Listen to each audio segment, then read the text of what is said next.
दोस्तों, ये एक पाकिस्तानी ड्रामा है। एक ऐसी लड़की की कहानी जिसके पिता ने अपनी ही बेटी को 20 साल तक तहखाने में कैद करके रखा। और क्या वो उस तहखाने से कभी आज़ाद हो पाएगी या नहीं, आइए इस कहानी में जानते हैं। कहानी की शुरुआत पाकिस्तान के कश्मीर से होती है, जहां हम एक गांव में रिश्तीना के परिवार को देखते हैं। उसके परिवार में उसकी अम्मी और अब्बू हैं। वो हर बार की तरह आज भी अपने अब्बू से कह रही है कि वो आज 16 साल की हो गई है।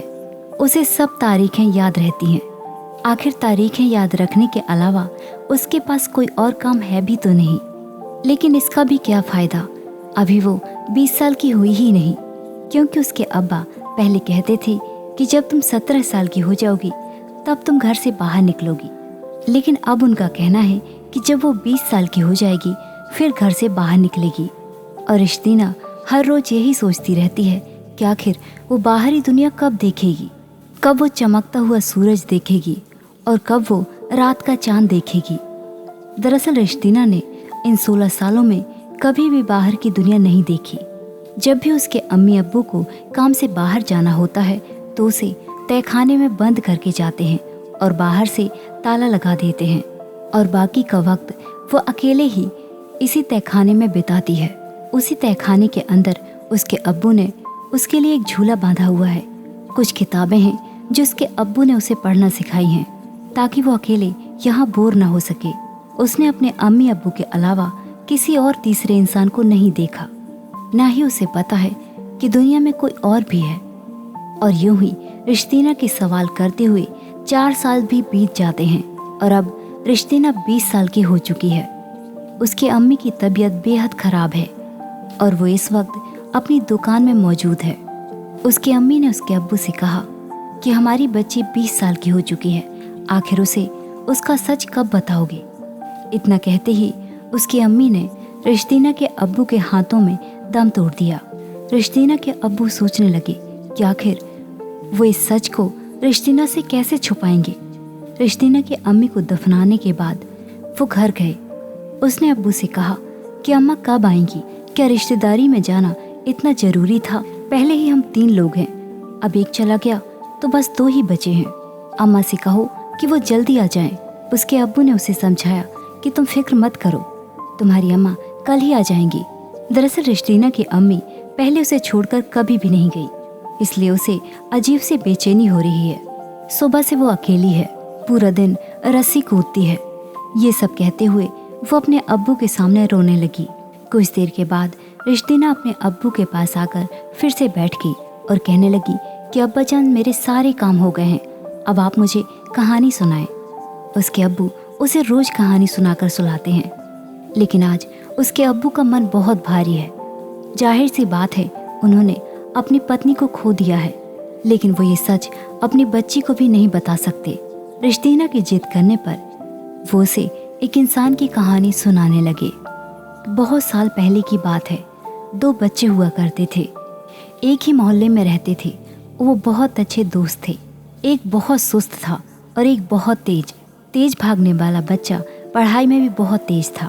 वो हर एक एक्टिविटी में अव्वल आता था और सुस्त उससे बिल्कुल अपोजिट था।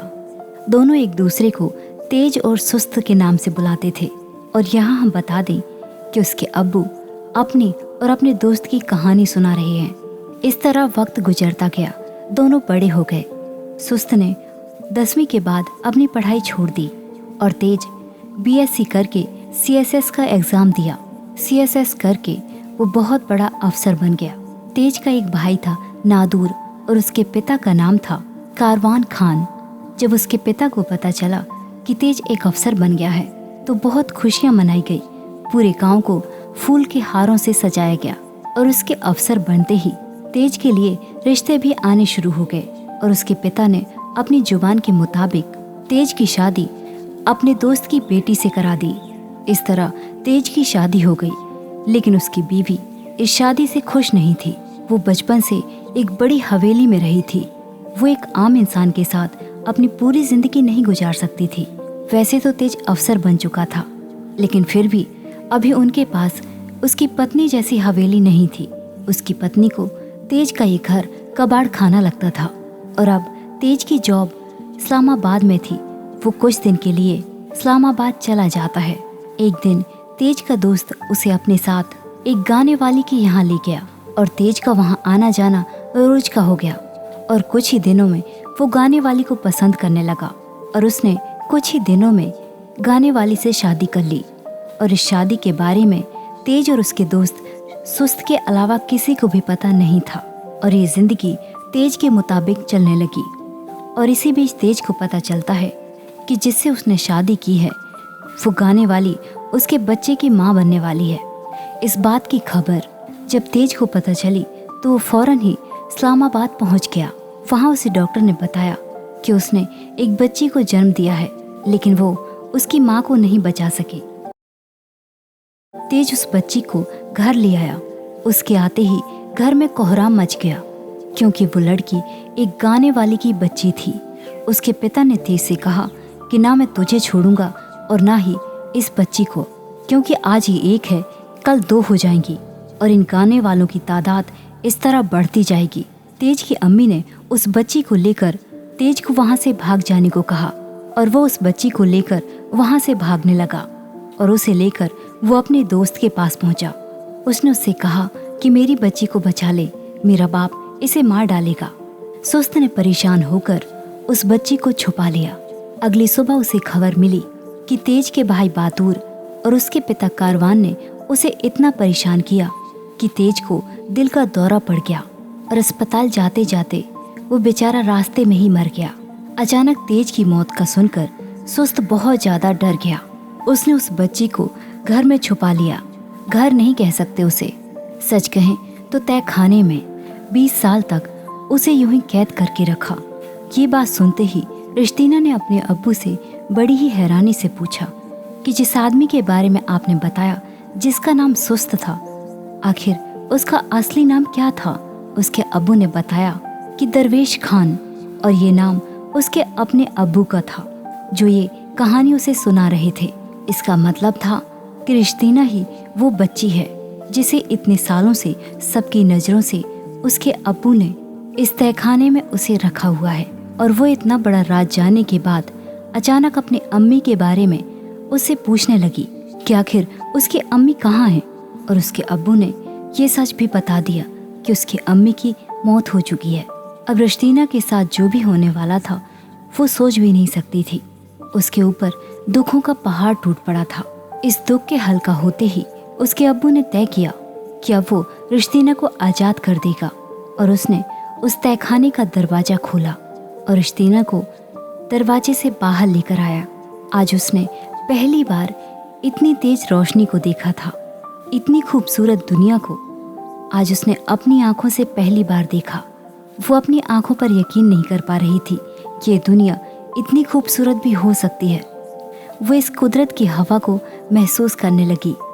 और अगले दिन कारवान उसके अब्बू से मिलने आया। उसने कहा कि हमें अचानक याद आया कि तुम्हारे घर में एक तहखाना हुआ करता था। दरअसल जब बाहर बमबारी हुआ करती थी तो तुम्हारे अब्बू तुम्हें उस तहखाने में छुपा दिया करते थे और सब उन्हें डरपोक कहा करते थे। तहखाने की बात सुनकर रिश्तीना के अब्बू काफी डर गए थे, लेकिन उन्होंने उसे बताया कि वो सालों से बंद पड़ा है। अगले दिन से उसके अब्बू ने रिश्तीना को दुनिया में रहने के तौर तरीके सिखाने लगा कि जब हमें कोई तंग करे तो उससे हमें कैसे बचना है।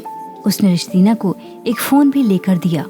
दरअसल वो रिश्तीना को यहाँ से दूर भेजना चाहता है कि यहाँ से वो इस्लामाबाद शहर में चली जाए और कुछ दिन के बाद वो भी उसके पास चले जाएंगे।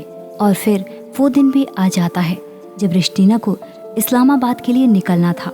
उसने अपनी जमा पूंजी से बचाए हुए 1 लाख रुपए रिश्तीना को दिए और उसे अपने दोस्त का पता दिया कि तुम्हें इस पते पर जाकर पहुंचना है, किस तरह वहां पहुंचना है, किस बस में बैठना है, सब कुछ उसने रिश्तीना को समझा दिया।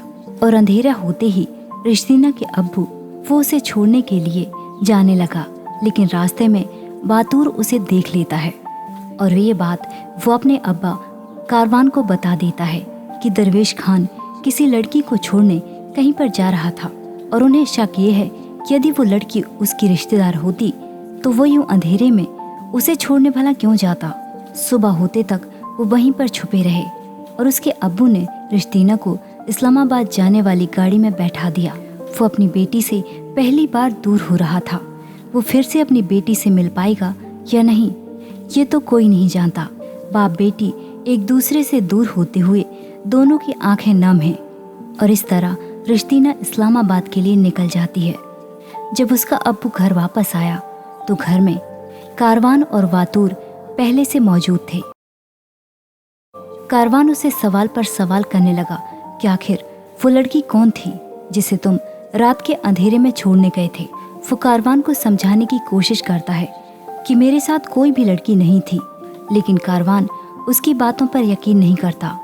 और फिर रिश्तीना का अब्बू वॉशरूम के बहाने वो घूसल खाने में चला जाता है और अंदर जाकर वो जल्दी से अपना फ़ोन निकालकर उसकी सिम तोड़ देता है ताकि कारवान को यदि उसकी बेटी के बारे में पता चल भी जाए तो वो उस तक ना पहुंच पाए। वो रिश्तीना के अब्बू को बुलाकर तहखाने के अंदर जाने लगता है। तहखाने को देखकर वो हैरान था कि ये तो सालों से बंद था, तो फिर यहाँ इतनी सफाई क्यों? और उसने वहाँ पर बहुत सारी चीज़ें देखी, जैसे बच्चों के खिलौने, एक झूला और बहुत सारी चीज़ें जो साफ बयां कर रही थी कि एक जो बच्ची थी अब वो बड़ी हो चुकी है। और कारवान को ये समझते देर न लगी कि उस गाने वाली की बच्ची को दरवेश खान ने ही पालकर बड़ा किया है। कारवान उससे कहने लगा कि तुम्हारी तो कोई औलाद नहीं थी, फिर ये सब क्या है? ये किताबें, ये खिलौने, ये किसके हैं? बातूर उसका फ़ोन भी लेकर आया, लेकिन फ़ोन पर सिम नहीं थी। और यहाँ हम रिश्तीना को देखते हैं जो इस्लामाबाद पहुँच चुकी है। वो वहाँ पहुँचकर अपने अब्बू को कॉल करने की कोशिश कर रही है, लेकिन उसका फ़ोन नहीं लग रहा और लगेगा भी कैसे? उसके अब्बू की अब मौत हो चुकी है। उसे कारवान और बातूर ने मार दिया। जब उन्होंने अपने बेटे को नहीं बख्शा तो दरवेश खान कौन सा उनका सगा था, और अब उन्हें रिश्तीना की तलाश है। वो उसे जहाँ भी मिलेगी वो जान से मार देंगे। रिश्तीना वहाँ डरी सहमी सी रोड क्रॉस करती है और अपने अब्बू की बातें याद करती है कि उसके अब्बू ने कहा था कि बस से उतरोगी तो आसपास तुम्हें टैक्सियाँ दिखाई देंगी, उन्हें ये पता दिखा देना, वो तुम्हें वहाँ छोड़ देंगे। और फिर वो टैक्सी में बैठकर उस पते पर पहुँच जाती है। उस घर में उसे एक औरत मिली। रिश्तीना ने उसे बताया कि मैं अपने अब्बू के दोस्त से मिलना चाहती हूँ, लेकिन जब उसने उसके दोस्त को देखा तो वो इस हालत में नहीं है कि वो कुछ बोल सके। उस औरत ने कहा कि मैं इनकी बहू हूँ, इनका अब कोई ठिकाना नहीं है, मैं ही इन्हें संभालती हूँ, तुम्हें इनसे मिलना था, अब मिल लिया, अब यहाँ से जाओ। रिश्तीना उससे कहने लगी कि मैं आखिर कहाँ जाऊँगी, मैं तो यहाँ रहने आई थी। उस औरत ने कहा कि हमारा खुद का ठिकाना नहीं है, और वो रिश्तीना को बाहर का रास्ता दिखा देती है। और अब रात होने वाली थी। रिश्तीना के पास रहने के लिए ना कोई घर था और ना ही कोई ऐसी जगह। वहाँ से वो मदद के जरिए एक होटल में पहुँच जाती है, लेकिन रिश्तीना के पास कोई भी आईडी कार्ड मौजूद नहीं था। फिर भी होटल वाले उसे वहाँ रख लेते हैं, लेकिन एक आदमी रिश्तीना का गलत फायदा उठाने की कोशिश करता है और रिश्तीना अपनी इज्जत बचाते हुए उस होटल से भाग जाती है। लेकिन उसने अपना पूरा सामान वहीं पर छोड़ दिया था। ना अब उसके पास फ़ोन था और ना ही पैसे। वो रात के अंधेरे में कूड़े के ढेर में छुपी रहती है। अगली सुबह हम देखते हैं कि कारवान अपने बेटे बातूर को लेकर इस्लामाबाद के लिए निकल जाता है। यहाँ रिश्तीना को एक औरत खाने को देती है और वो उसे कहती है कि जिस तरह तेरे कपड़ों में मिट्टी लगी है उसी तरह ये मिट्टी अपने मुंह पर भी मल ले, नहीं तो ये दुनिया तेरी बोटियां नोच कर खा जाएगी। लेकिन रिश्तीना ने उसकी इस बात को नहीं समझा और इस तरह वो कूड़े के ढेरों से फेंका हुआ खाना ढूंढकर खाने लगी। अगले दिन कुछ लोग उसे फिर से छेड़ने लगे। वो अपने आप को बचाकर फिर से वहाँ से भागती है और तब उसे उस औरत की बात याद आती है कि यदि उसने अपने चेहरे पर ये मिट्टी नहीं लगाई तो ये दुनिया उसको नोच खाएगी। और रिश्तीना ने अपने आप को बचाने के लिए रास्ते का कीचड़ अपने मुंह पर मल लिया और अब रात बिताने के लिए वो यहाँ वहाँ जगह ढूंढने लगती है। तभी अचानक वो एक कार से टकरा जाती है जिसकी गाड़ी से उसका एक्सीडेंट हुआ था। उस लड़की का नाम शबाना था। वो रिश्तीना को अपने साथ अपने घर ले आती है। वो सोशल मीडिया पर रहती है, उसे काफ़ी लोग जानते भी हैं और इसी से वो पैसे भी कमाती है। शबाना अपना घर छोड़कर इस शहर में रहती है। रिश्तीना जब होश में आई तो शबाना ने उसे खाना खाने के लिए दिया। पता नहीं कितने दिनों बाद आज उसने पेट भर कर खाना खाया था। शबाना ने उसे अपने कपड़े दिए और कहा कि जाकर नहा लो। रिश्तीना जब नहाकर शबाना के पास आती है तो वो उसे देखकर हैरान थी।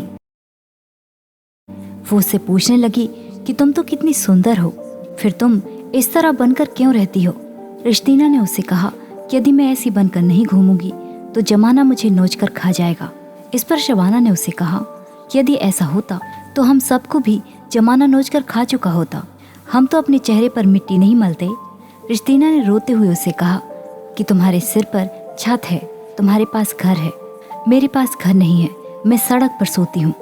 शबाना ने उससे उसका घर पूछा, और तुम सड़क पर क्यों रहती हो, आखिर तुम्हारा घर कहाँ है। रिश्तीना ने शबाना को अपनी सारी कहानी सुनाई, लेकिन शबाना को उसकी बात पर बिल्कुल भी यकीन नहीं था। वो तो उल्टा उससे कहने लगी कि तुम शक्ल से बहुत चालाक लगती हो, ऐसा तो नहीं कि तुम जानबूझकर मेरी गाड़ी के सामने आ गई। शबाना ने कहा कि यदि सच है तो तुम मेरे साथ कल उस होटल में चलोगी, लेकिन वहां जाने से रिश्तीना काफी डर रही थी। तब शबाना ने उसे समझाया कि उसकी फिक्र तुम मत करो, मेरे पास उसका भी इलाज है।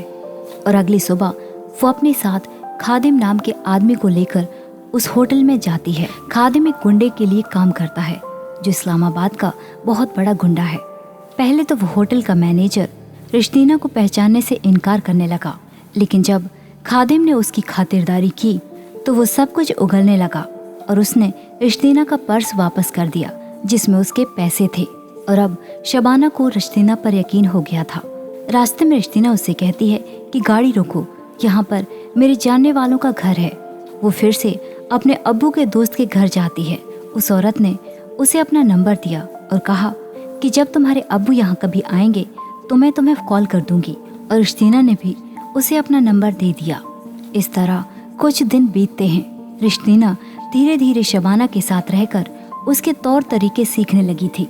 वो उसकी वीडियो बनाने में मदद करने लगी और दूसरी तरफ कारवान अभी भी रिश्तीना को ढूंढने में लगा हुआ था। वो रिश्तीना के अब्बू के दोस्त के घर पहुंच जाता है। वो औरत साफ मना कर देती है कि मैं किसी लड़की को नहीं जानती, यहाँ कोई लड़की नहीं आई। वो उस वक्त तो वहाँ से चले जाते हैं, लेकिन जाते जाते वो औरत उनकी बातें सुन लेती है जो रिश्तीना के बारे में बात कर रहे थे। वो यहाँ उसे जान से मारने के इरादे से आए हैं और ये सब सुनकर वो औरत काफी घबरा जाती है। यहाँ रिश्तीना शबाना और खादिम के साथ काफी वक्त गुजारती है। खादिम की बातों से ऐसा लग रहा था जैसे वो रिश्तीना को पसंद करने लगा है, लेकिन रिश्तीना के दिल में ऐसा कुछ भी नहीं था।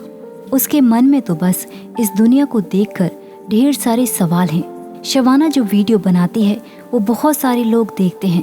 उसे देखकर भी उसका सवाल है कि आखिर लोग वीडियो देखते क्यों हैं? यदि देखनी ही है तो कोई अच्छी चीज क्यों नहीं देखते? चलते फिरते उछलते कूदते ये सब के वीडियो देखकर आखिर होता क्या है? और दूसरी तरफ कारवान खान इस्लामाबाद के सबसे बड़े गुंडे वाजिद खान से मिलता है। उसने आज तक किसी से भी मदद नहीं ली थी। आज उसकी इज्जत का मामला है और वो अपनी इज्जत बचाने के लिए वाजिद खान से मदद मांग रहा है। वाजिद खान ने उसे बेफिक्र रहने के लिए कहा और वहाँ पर उसकी मदद करने के लिए एक आदमी को बुलाया और वो कोई और नहीं खादिम था। दरअसल खादिम वाजिद खान के लिए काम करता है और वो उसके लिए पूरा ईमानदार है। और अब रिश्तीना को ढूंढने के लिए खादिम को एक काम सौंप दिया गया था, लेकिन यहाँ खादिम नहीं जानता कि रिश्तीना वही लड़की है। और फिर खादिम कारवान और बातूर के साथ जाने लगा और उस घर के सामने कारवान ने गाड़ी रुकवा दी। उस घर को देखकर खादिम भी हैरान था। कारवान ने कहा कि वो लड़की इसी घर में छुपी हुई है, ये उसके अब्बू के दोस्त का घर है। कारवान सब कुछ समझ गया कि ये लोग रिश्तीना को ही ढूंढ रहे हैं। उसने कहा कि मैं अकेले ही इस घर के अंदर जाता हूँ, आप लोग मेरे साथ आएंगे तो शायद वो आपको अंदर नहीं जाने देंगे। और बहाने से खादिम उस घर के अंदर चला जाता है, लेकिन पहले से ही रिश्तीना उस घर में मौजूद थी। वो औरत भी रिश्तीना की वजह से बहुत घबराई हुई थी। उसे डर है कि कहीं इसकी वजह से हम लोग मारे न जाएं। खादिम ने रिश्तीना से कहा कि तुम यहाँ से बाहर मत आना, मैं उन दोनों को यहाँ से बाहर लेकर जाता हूँ। जब तक मैं वापस ना आऊँ तुम इस घर से नहीं निकलोगी। खादिम पूरा दिन कारवान के साथ यहाँ वहाँ घूमता रहा और उसने उसे यकीन दिलाया कि एक दिन वो उस लड़की को उसके सामने पेश कर देगा। और रात को वो फिर से रिश्तीना को लेकर वहां से जाने लगा। रास्ते में उसने रिश्तीना से कहा कि मेरे होते हुए तुम्हें कोई कुछ भी नहीं कर सकता। लेकिन रिश्तीना बस वो अपने अब्बू से मिलना चाहती है। उसके अब्बू कहाँ हैं उसे कुछ भी नहीं पता। इस पर शबाना ने उससे कहा कि तुम अपनी वीडियो बनाओ। उसने उसे सोशल मीडिया का यूज करना सिखाया कि यदि तुम्हारे अब्बू तुम्हारी वीडियो देखेंगे तो खुद ब खुद वो तुम्हारे पास चले आएंगे। और फिर रिश्तीना ने अपने अब्बू के दिए हुए पैसों से एक नया फ़ोन लिया और शबाना ने इंस्टा पर उसकी आईडी भी बना दी। लेकिन रिश्तीना की वीडियो ज़्यादा लोगों तक नहीं पहुंच रही थी। शबाना रिश्तीना को एक पार्टी में लेकर जाती है। शबाना को वहां हर कोई जानता है। एक आदमी रिश्तीना के पास आकर उसका मजाक उड़ाने लगा कि इंस्टा पर तो तुम्हारी भी आईडी है, लेकिन तुम्हारे फॉलोवर मुझसे कम हैं। और वो जानबूझकर उसे बदतमीजी करने लगा। इस पर रिश्तीना ने उसे जोरदार लात मार दी। शबाना ने जब उसे इस तरह देखा तो वो जल्दी से उसे उस पार्टी से निकालकर अपने घर ले आई। और रात को शबाना फोन पर देखती है कि जिस लड़के को रिश्तीना ने पीटा था वो वीडियो वायरल हो गई है। और अब रिश्तीना के फॉलोवर भी बढ़ने लगे और देखते ही देखते वो फेमस हो गई। वो यूट्यूब से पैसे भी कमाने लगी। उसके फैंस उसे तोहफे भेजने लगे। यहाँ खादिम वाजद खान से कहता है कि आखिर मैं उस लड़की को कैसे ढूंढूं? इस शहर में हजारों लड़कियां हैं। वाजद ने कहा कि हजारों लड़कियां तो है, लेकिन वो बेघर नहीं है। शहर में गिनी चुनी लड़कियां ही बेघर होंगी और अकेली रहती होंगी। उनमें से एक को ढूंढना इतना मुश्किल नहीं है। दूसरी तरफ शबाना की वीडियोस पर व्यूज नहीं आ रहे थे, इसलिए उसने कुछ अलग करने का सोचा। उसका ये गेटअप देखकर रिश्तीना उस पर हंसने लगी। इस पर शबाना ने कहा कि इतना आसान नहीं होता। तुम्हारी तरह हर किसी की लॉटरी नहीं लग जाती। तुम्हें तो हर चीज फ्री में मिल गई है। मैंने तुम्हें रहने के लिए घर दिया, नहीं तो अब तक सड़क पर पड़ी हुई होती। शबाना की इस तरह बातें सुनकर रिश्तीना को बहुत बुरा लगता, लेकिन वो फिर भी चुपचाप उसे सुन लेती।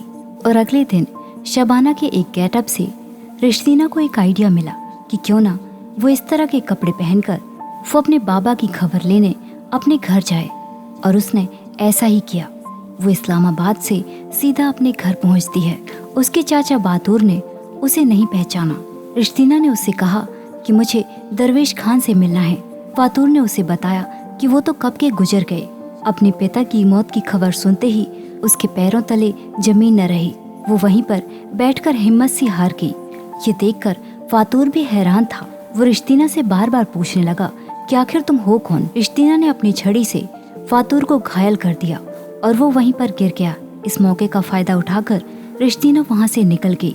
लेकिन फातूर को पूरा यकीन था कि ये लड़की वही थी जिसकी उसे तलाश है। कुछ दिन के बाद हम रिश्तीना को देखते हैं। वो शबाना से कहती है कि हमें इस तरह की वीडियो बनानी चाहिए जिसका कोई मतलब हो, जिससे किसी की मदद हो सके। और वो उन्हीं लोगों के वीडियो बनाने लगी जिनकी वो मदद कर सके, जिनके बिना वजह घर गिरा दिए जाते हैं, जिस माँ से उसका बेटा बिछड़ गया है। वो इस तरह के वीडियो बनाकर रिश्तीना को बहुत ज्यादा लोग जानने लगे। उसके जरिए लोगों को मदद भी मिलने लगी थी और अब उसने अपनी एक अलग पहचान बना ली थी। लेकिन वीडियो बनाने के दौरान एक दिन रिश्तीना को एक आदमी रोकने लग जाता है और वो उस पर हाथ उठाने लग जाता है।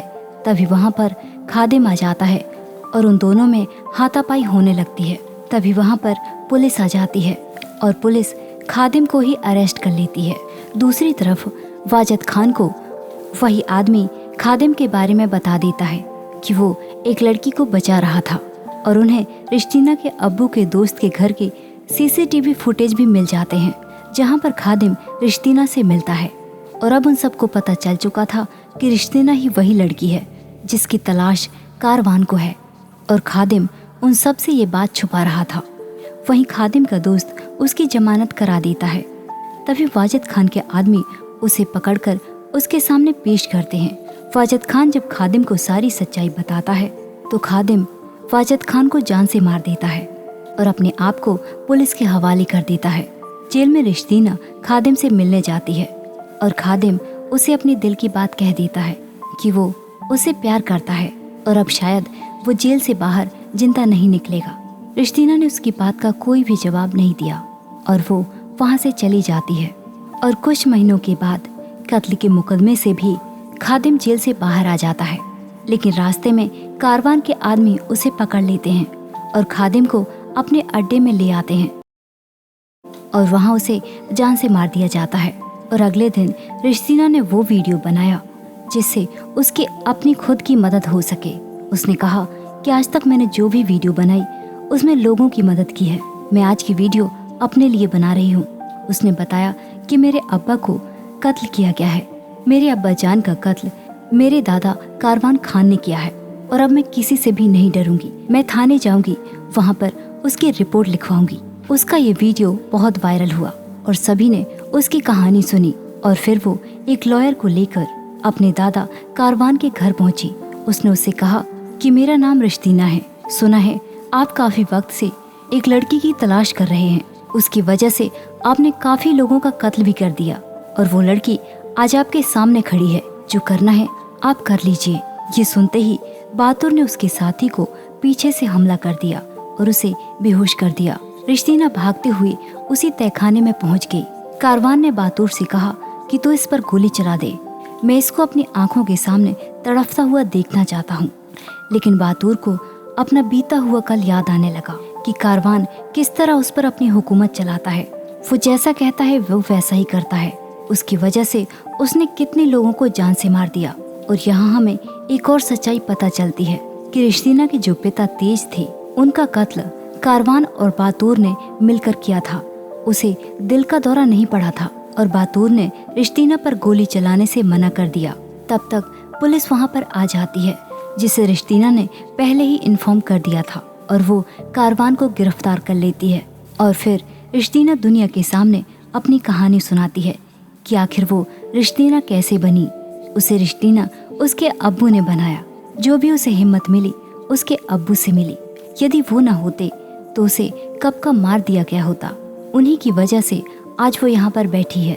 और इसी के साथ ये कहानी यहीं पर खत्म हो जाती है। तो दोस्तों ये थी हमारी आज की कहानी।